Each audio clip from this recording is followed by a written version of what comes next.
Hola queridos amigos, ¿cómo están? Un abrazo grande para cada uno de ustedes. Junto a Vivi nuevamente les saludamos. Estamos contentos de poder compartir estos momentos con ustedes.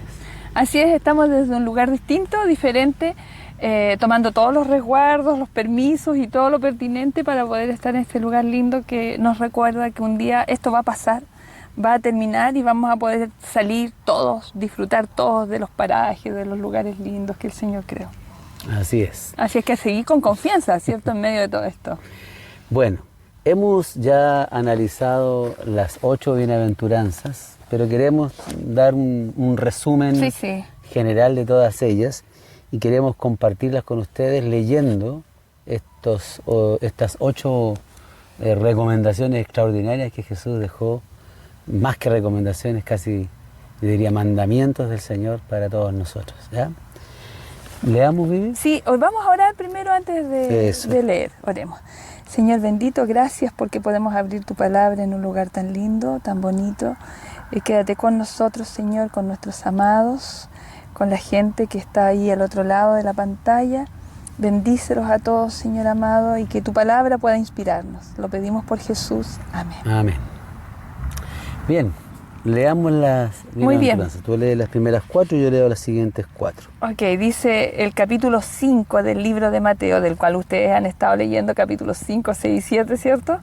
Dice, viendo la multitud, subió al monte y sentándose vinieron a él sus discípulos y abriendo su boca les enseñaba diciendo, bienaventurados los pobres en espíritu porque de ellos es el reino de los cielos. Bienaventurados los que lloran porque ellos recibirán consolación. Bienaventurados los mansos, porque ellos recibirán la tierra por heredad. Bienaventurados los que tienen hambre y sed de justicia, porque ellos serán saciados. Bienaventurados los misericordiosos, porque ellos alcanzarán misericordia. Bienaventurados los de limpio corazón, porque ellos verán a Dios. Bienaventurados los pacificadores, porque ellos serán llamados hijos de Dios. Y bienaventurados los que padecen persecución por causa de la justicia, porque de ellos es el reino de los cielos. Bienaventurados sois cuando por mi causa os vituperen y os persigan y digan toda clase de mal contra vosotros mintiendo. Gozaos y alegraos, porque vuestro galardón es grande en los cielos, porque así persiguieron a los profetas que fueron antes de vosotros. Tal vez recordar que estas palabras están casi al inicio del ministerio más masivo de Jesús. Ya había hecho varias cosas, sin embargo, esto ya es en una multitud y creo que más que tener que ver con recomendaciones, más que tener que ver con mandatos, con mandamientos, tiene que ver con la visión que Dios tiene del creyente. Es como un retrato del creyente. Cuando Jesús le habla a la multitud, a sus discípulos especialmente, les está diciendo, esto es lo que yo sé que ustedes van a llegar a hacer, porque el Señor tenía una visión bastante positiva, yo creo que bastante valiente de nosotros, porque en realidad cada vez que uno se entrega al Señor, uno piensa, jamás yo voy a llegar a nada de lo que el mundo cristiano espera. Sin embargo, el Señor sabe que si nosotros le abrimos el corazón, las cosas van a suceder. Entonces, en estas bienaventuranzas lo que vemos es un retrato amplio de cómo es un discípulo cristiano, un discípulo de Jesús. Lo vemos sobre sus rodillas, reconociendo su pobreza espiritual primero, ¿cierto?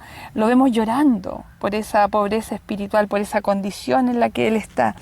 Pero esto mismo lo hace que sea una persona mansa, gentil, en todas sus relaciones, que incluso permite que otros piensen de él, entre comillas, lo que quieran, porque él sabe quién es realmente y sabe que todavía tiene tanto por alcanzar.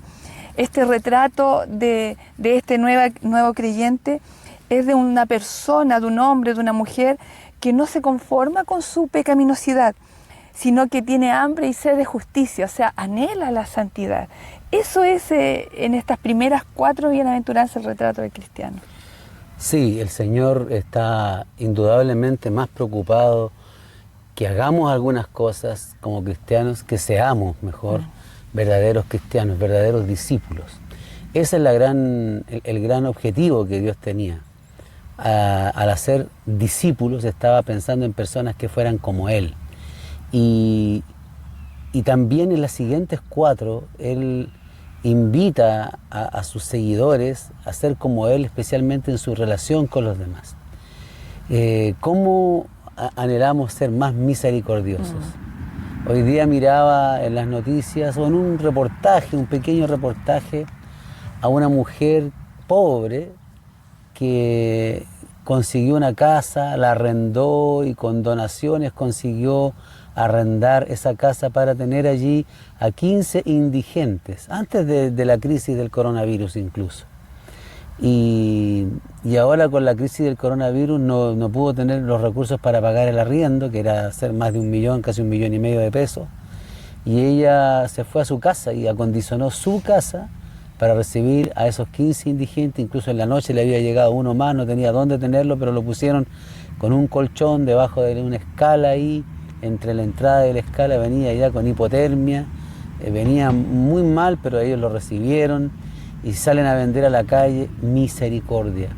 La verdad que pensé en esto inmediatamente y dije, ¿cuánto de esa misericordia me falta a mí? ¿Verdad?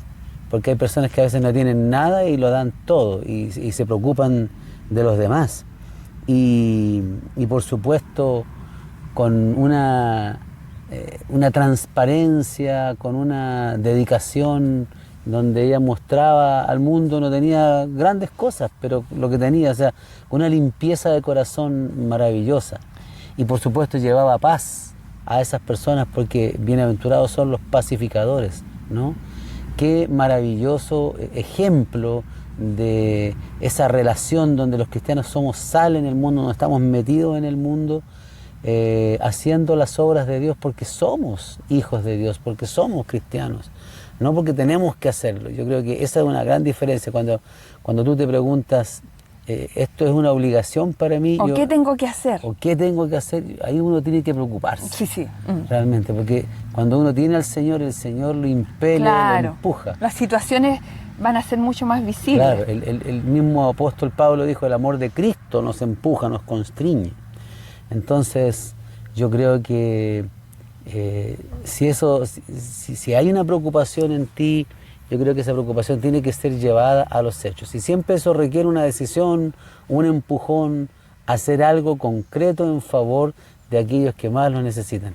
Tal vez eso mismo en algunas personas va a generar, como dice en la última bienaventuranza, persecución. Claro. Increíblemente, porque esas cosas a otras personas las, no sé si decir las ofenden, pero parece que las denuncian. Es como que yo hago esto y tú no lo haces. Bueno, o él hace eso y yo no lo hago. ¿Por qué él lo hace?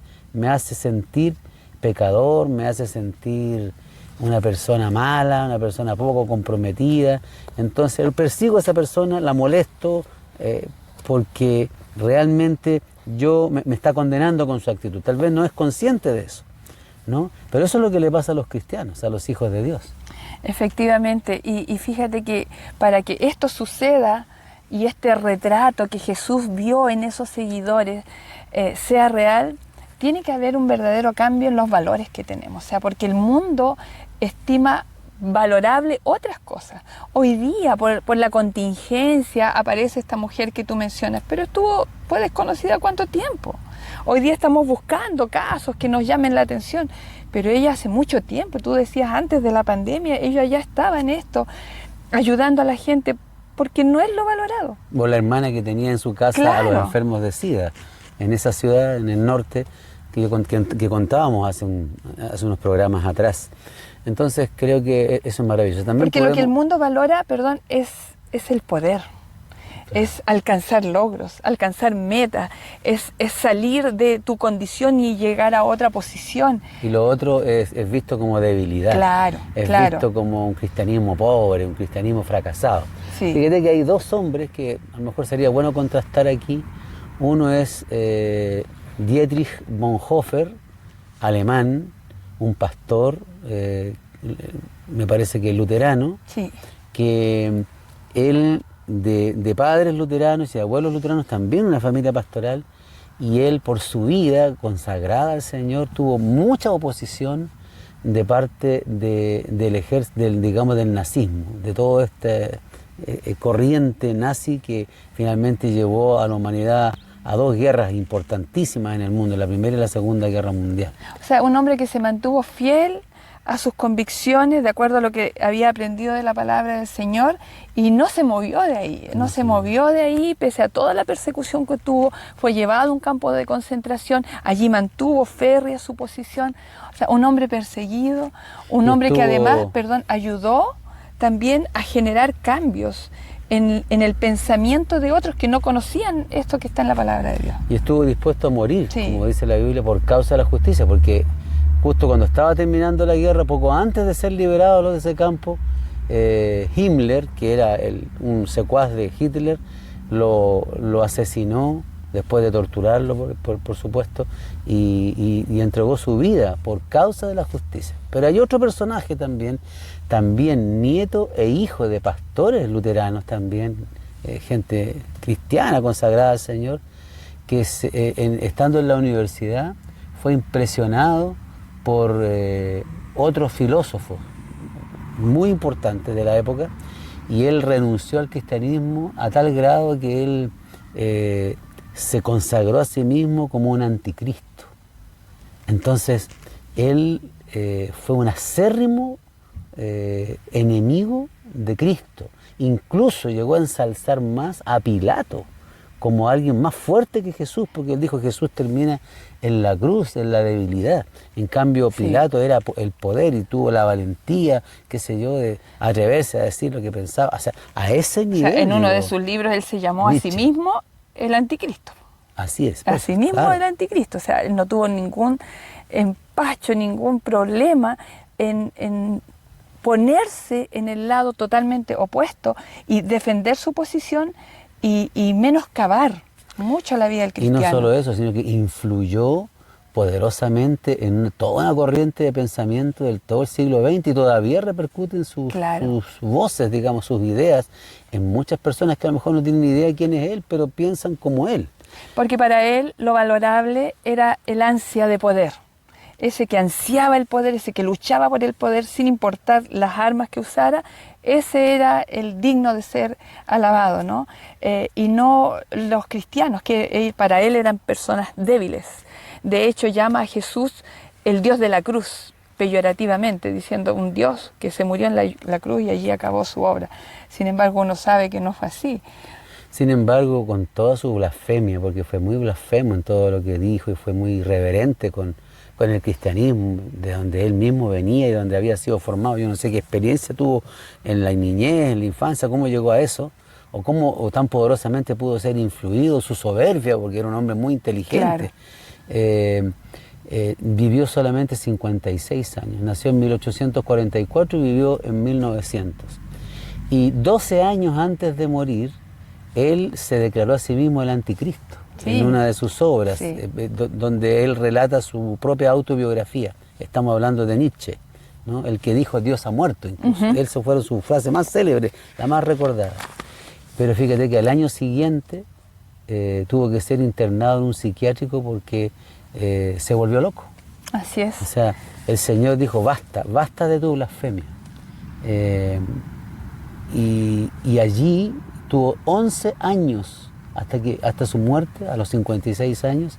O sea, en realidad tuvo cortos años de influencia, pero fue una poderosa influencia. Imagínate cuántas décadas el enemigo lo usó para influir. Y eso para todavía perseguir con sus ideas a los cristianos. A los y fíjate qué interesante que aún sus ideas persisten, aunque como tú bien decías, aún no sepas de dónde sacaste esa línea de pensamiento o ese empuje en esa dirección. Muchas personas hoy día no valoran a los cristianos, no valoran a los seguidores de Cristo, encuentran que son personas débiles, que tienen el cristianismo como una muleta en la cual se apoyan, se afirman, que son gente incluso peligrosa para la sociedad, porque no pueden entrar en esta línea de pensamiento que es un antivalor a los valores que el mundo tiene. Porque realmente los valores que el mundo ha desplegado a la sociedad, a nuestros niños, a nuestros jóvenes, a nuestros adolescentes, es tremendamente contraria a lo que la Biblia dice. Entonces, lo que buscan lo que busca Jesús a través de las bienaventuranzas es que tú hagas que se trastoquen tus valores. Y yo creo que aquí está para mi gusto la clave del Sermón del Monte. Me lleva a mí a redefinirme. A ver, sigo por esta línea que el mundo me está llevando, porque uno dice, pero no soy una mala persona, yo no le hago daño a nadie, pareciera que eso es suficiente. No, aquí el Señor dice quiénes somos, qué hacemos, cómo nos movemos, cómo nos relacionamos. Todo esto dice en el Sermón del Monte. Por lo tanto, no es una manera de decir yo no hago, yo no soy, yo no estoy. No, tú estás, haces, eres en esta comunidad distinto. Claro, o sea, el cristiano es notado. Claro. El cristiano es no solo observado, actúa. Voy a decir una palabra, se entromete. Sí. Porque parece fuerte, pero sí. se entromete, o sea, se preocupa de los demás, actúa, interfiere. Pudiendo estar habla. Totalmente tranquilo en tu casa, sin hacerle Claro, daño a nadie, siendo una buena persona, un buen vecino, no le hago daño a nadie, pero el Señor apunta a un ser humano distinto. Se requiere entonces acción, relación con Dios y acción y relación con el mundo, porque ahí está, metido en el mundo, influyendo en el mundo para la gloria de Dios y para la salvación de los otros, porque Él tiene otra finalidad, tiene un fin distinto que la tierra. La tierra busca el dominio, busca el poder, busca la gloria, busca la fortuna. Nosotros buscamos la tierra nueva, buscamos encontrarnos con el Señor y llevar a otras personas para allá. Así es, y entonces yo creo que la pregunta válida aquí, Luis, es ¿cuáles son nuestros valores? ¿Hacia dónde camina nuestra vida? ¿Queremos este retrato que Jesús hace de sus seguidores o hasta por ahí no? Personalmente me gustaría ser retratada como una de las bienaventuradas que vive en esta tierra. Yo creo que a ti también. Por supuesto que sí.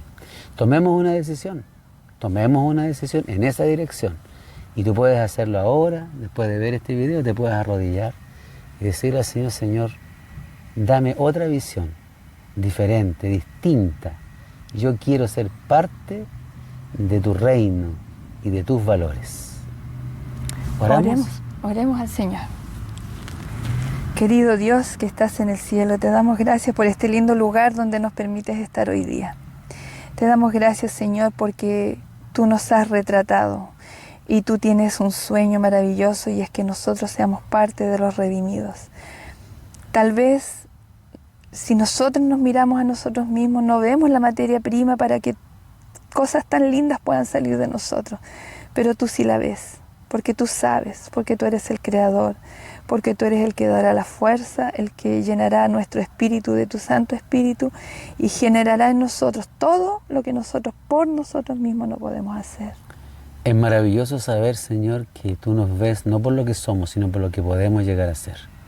Y eso es bendito de parte tuya. Amén. Ayúdanos, Señor, a entender este mensaje, a vivirlo, a relacionarnos contigo profundamente, a dejar atrás todo egoísmo, para llevar a otros en nuestra relación una bendición que viene de ti. Danos, Señor, esa gracia y esa sabiduría para vivir la experiencia del bienaventurado. Te lo rogamos, Señor, y te lo pedimos en el precioso y bendito nombre de Jesús. Amén. Amén. Amén. Bueno, y ahora rápidamente nos ponemos nuestras mascarillas, nuestros guantes. La dejé ahí. No, la dejaste por allá. Todo lo demás porque nos tenemos que ir, así que cuídense, sigan adelante y el Señor les bendiga y les acompañe un montón. Que estén bien, un abrazo, chao.